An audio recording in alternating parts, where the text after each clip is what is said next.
Hello दोस्तों, अभी हम लोग शुरू करेंगे यांत्रिकी से प्रश्नोत्तर शुरू करने से पहले आप लोग एक बार नीचे डिस्क्रिप्शन चेक कर लेंगे। वहाँ आपको सारे प्लेलिस्ट और टेलीग्राम चैनल का लिंक मिल जाएगा। वीडियो के ऊपर एक आइकन दिखेगा, उसे जब आप प्रेस करेंगे तो वहाँ भी कुछ प्लेलिस्ट आपको मिल जाएंगे। दोस्तों, आप लोग वीडियो को अंत तक देखें। वीडियो पसंद आता है तो लाइक करें। जो लोग अभी तक हमारे चैनल को सब्सक्राइब नहीं किए हैं वो सब्सक्राइब कर लें। तो बिना देर के हुए शुरू करते हैं। पहला प्रश्न है, कार्य का मात्रक क्या है? कार्य का मात्रक क्या है? कार्य का मात्रक क्या होता है? तो जूल होता है। कार्य का मात्रक क्या होता है? जूल होता है।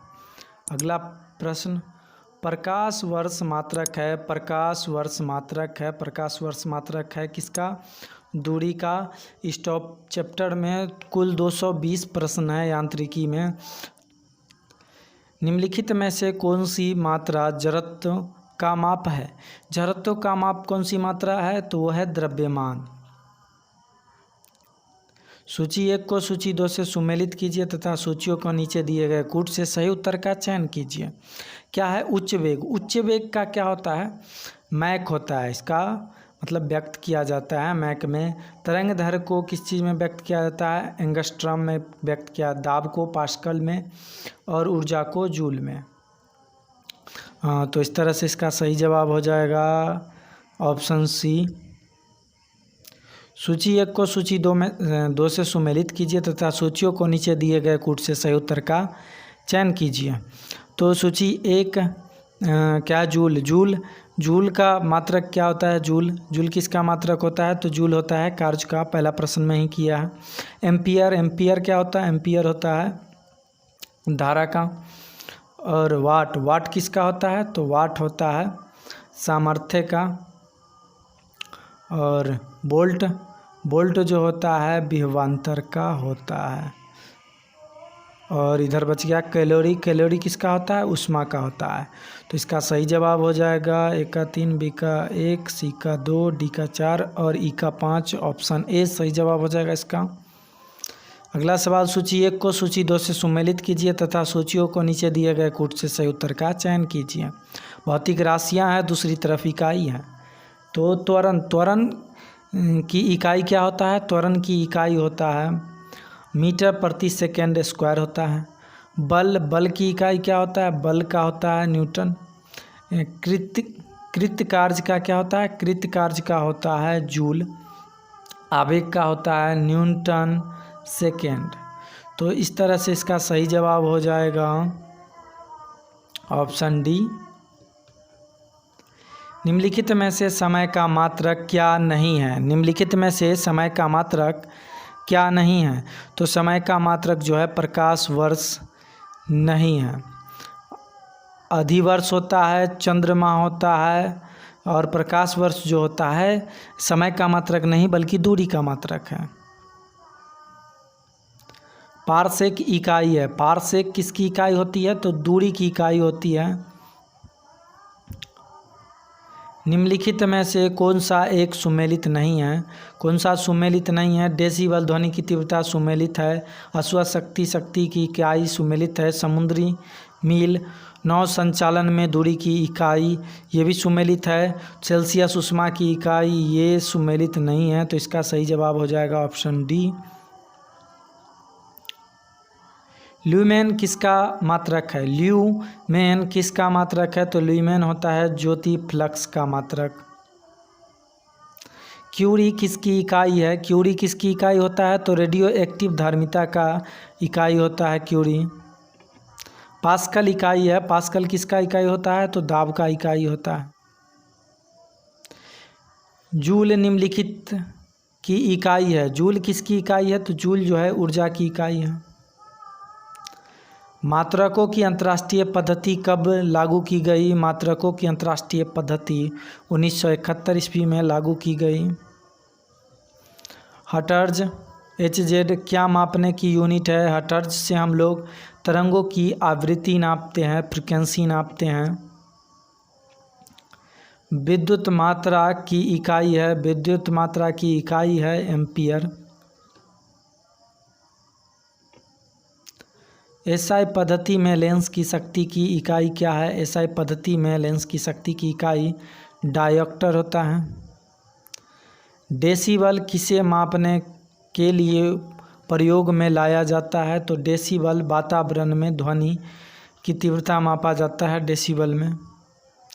एम्पियर नापने की इकाई है। एम्पियर करंट को मापता है। यंग प्रत्यास्था गुणांक का एसआई मात्रक है। यंग प्रत्यास्था गुणांक का एसआई मात्रक न्यूटन प्रति मीटर स्क्वायर होता है। निम्नलिखित युग्मों में से किन भौतिक राशियों के समान विमीय सूत्र नहीं है? तो बल और दाब का समान विमीय सूत्र नहीं होता है, और कार्य ऊर्जा का होता है।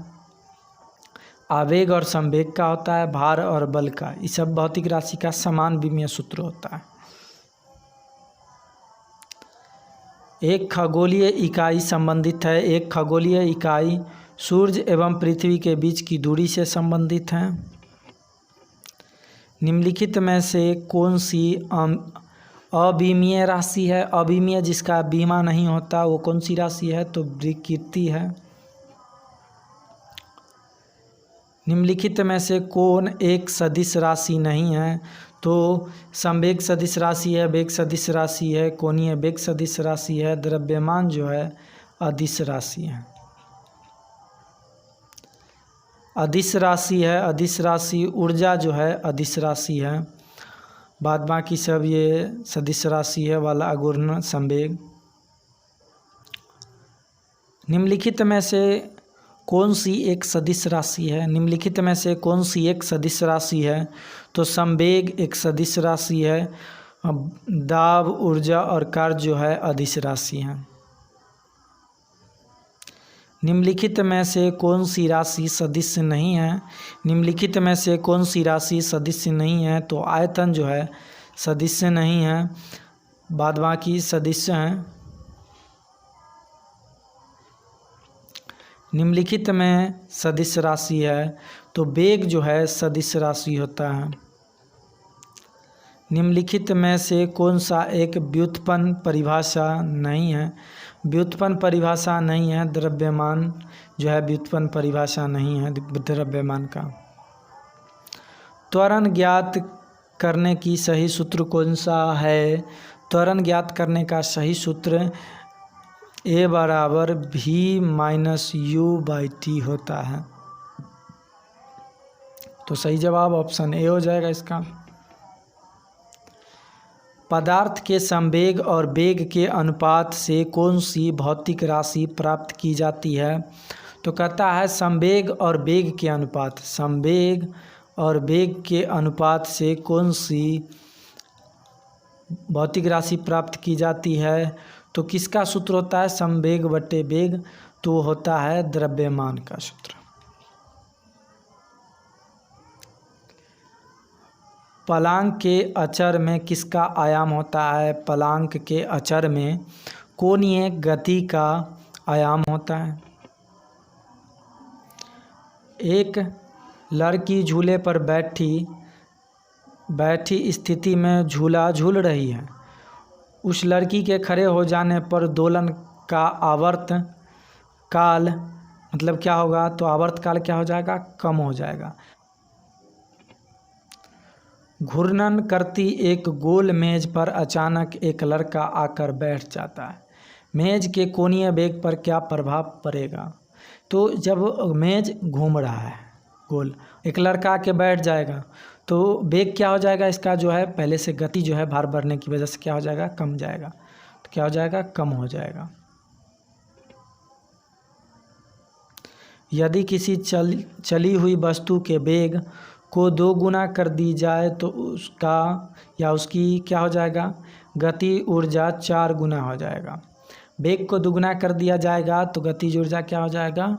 4 गुना हो जाएगा।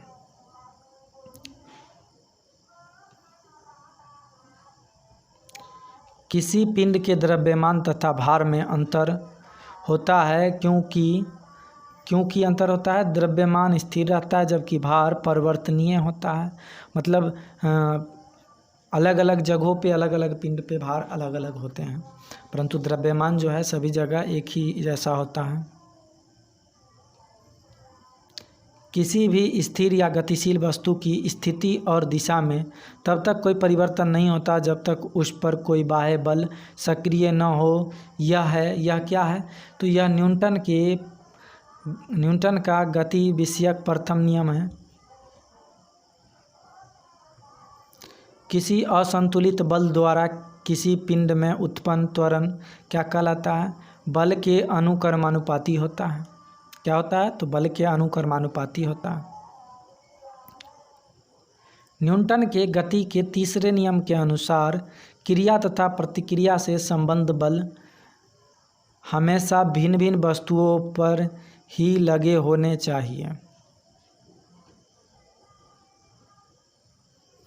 प्रत्येक क्रिया के बराबर व विपरीत दिशा में एक प्रतिक्रिया होती है। यह है न्यूटन के गति के विषयक तृतीय नियम से, न्यूटन के तृतीय नियम से संबंधित है। जल में तैरना न्यूटन की गति के किस नियम के कारण संभव है? जल में तैरना तृतीय नियम के कारण संभव है। कोई पिंड तब तक विरामावस्था में नहीं बना रहेगा जब तक उस पर की बाह्य बल कार्य ही करता है। यह कथन किसका है? तो यह कथन न्यूटन का है। बल की परिभाषा आती है न्यूटन के गति के पहले नियम से बल की परिभाषा आती है। किसी पिंड उस गुणधर्म को क्या कहते हैं जिससे वह सीधी रेखा में विराम या एक समान गति की स्थिति में किसी भी परिवर्तन का विरोध करती है? वो कहलाती है क्या? जड़त्व कहलाती है। न्यूटन के पहले नियम को भी कहते हैं, क्या कहते हैं? न्यूटन के पहले नियम को जड़त्व का नियम भी कहते हैं। गाड़ी खींचता हुआ घोड़ा किस बल के कारण आगे बढ़ता है? गाड़ी खींचता हुआ घोड़ा किस बल के कारण आगे बढ़ता है? तो पृथ्वी द्वारा घोड़े के पैर पर आरोपित बल से। चलती हुई बस जब अचानक ब्रेक लगाती है, उसमें बैठे हुई यात्री आगे की दिशा में गिरते हैं। इसको किसके द्वारा समझाया जा सकता है? तो न्यूटन का पहला नियम के द्वारा, जिसको कह सकते हैं जड़त्व के वजह से ये होता है। रॉकेट की कार्य प्रणाली किस सिद्धांत पर आधारित होती है? रॉकेट की कार्य प्रणाली न्यूटन का तृतीय नियम के सिद्धांत पर आधारित होता है। अश्व यदि एकाएक चलना प्रारंभ कर दे तो अश्वारोही के गिरने की आशंका का कारण है, क्या होता है? विश्राम जड़त्व होता है। जब अचानक अगर चले तो जिस वजह से आदमी गिर जाए तो वो क्या होता है? विश्राम जड़त्व होता है। क्रिकेट का खिलाड़ी तेज़ी से आते हुए बॉल को क्यों आने हाथ को पीछे खींच लेता है? अपने हाथ को पीछे खींच लेता है। अपने हाथ को पीछे खींच लेता है। क्यों खींच लेता है? तो खींच लेता है बॉल विश्राम की स्थिति में आ सकती है। बल गुणनफल है। बल गुणनफल क्या होता है? तो F बराबर क्या होता है? ma होता है। तो बल गुणनफल किसका है? मास और एक्सेलरेशन का, द्रव्यमान और त्वरण का। जब कोई व्यक्ति चंद्रमा पर उतरता है तो उसके शरीर में उपस्थित क्या होता है? भार घट जाता है तथा मात्रा अपरिवर्तित रहती है।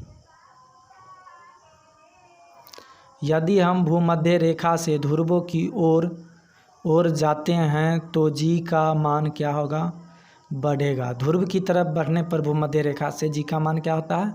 बढ़ता है। शरीर का वजन ध्रुवों पर अधिकतम होता है।